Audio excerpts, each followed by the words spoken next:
নমস্কার, যারা দেখছেন সবাইকে জয় জগন্নাথ। রথযাত্রার প্রচুর প্রচুর শুভেচ্ছা। এটা রথযাত্রার আগের দিন। আসলে আমি বহু বছর ধরে রথে জগন্নাথকে ভোগ দিয়ে আসি। আর এটা হচ্ছে অনলাইনে সমস্ত কিছু অর্ডার করা হয়েছিল। এরপরে প্রচুর কাজ ছিল। আগের দিন রাত্রির থেকে মিষ্টি প্রিপারেশন হচ্ছিল, খাজা বানাচ্ছিলাম, আর বাকি কিচ্ছু শর্ট নেওয়া হয়নি।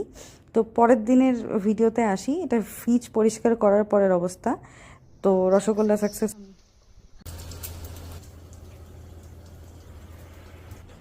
আমি সত্যিই কালকে আর শেয়ার করার মতন পরিস্থিতিতে ছিলাম না। তো যেগুলো বানিয়েছিলাম সেটার মধ্যে হচ্ছে আলুর দম, যেটা অলমোস্ট শেষ, পনির, এটাও শেষ, বাঁধাকপির তরকারি, এটা হচ্ছে ডাল, এটা লাড্ডু, এটা বেসন দিয়ে বানানো মতিচুর টাইপ লাড্ডু, চাটনি, রসমালাই, এটা রেসিপিটা মানে আমি দেখিয়েছিলাম, ধোকা, আচ্ছা এই ধোকাটা এয়ার ফ্রায়ারে বানানো, খাজা টাজা এগুলো তো আছে এখানে, খাজা, কুরমা, মালপোয়া ছিল, সেটা আমাদের পেটে, পায়েস হাফ হয়ে গেছে, এটা হচ্ছে খিচুড়ি, আর এটা হচ্ছে আপনার মানে কণিকা পোল।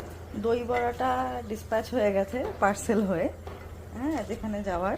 একটু দাঁড়া, বাকি দই বড়ার রেসিপিটা ফ্রিজে মানে ফ্রিজে নেই, ফ্রিজ অলমোস্ট খালি। এগুলো সব বাটি বাটি করে যেগুলো বাড়া হয়েছিল বেঁচে গেছে সেটা। এটা হচ্ছে দই বড়ার চাটনিটা, হ্যাঁ এই সাইডটা কেন দেখাচ্ছি, এটা হচ্ছে ছানা পোড়া, আর এটা দই বড়া। আমি কিছুটা বড়া আলাদা করে সাইড করে রেখে দিয়েছি। আচ্ছা, আর এটা হচ্ছে খুব ইম্পর্টেন্ট একটা জিনিস, এক সেকেন্ড। হ্যাঁ, এটা শুধু রথের দিনই তৈরি হয়। এটা মুগ ডালের বড়া দিয়ে একটা আলু বেগুন দিয়ে তরকারি। এটা জগন্নাথেরই খুব প্রিয়। এই রেসিপিটাও আমি উড়িষ্যার থেকেই শিখেছিলাম। ইম্পর্টেন্ট জিনিস, পুজোর পরে বাসনের অবস্থা।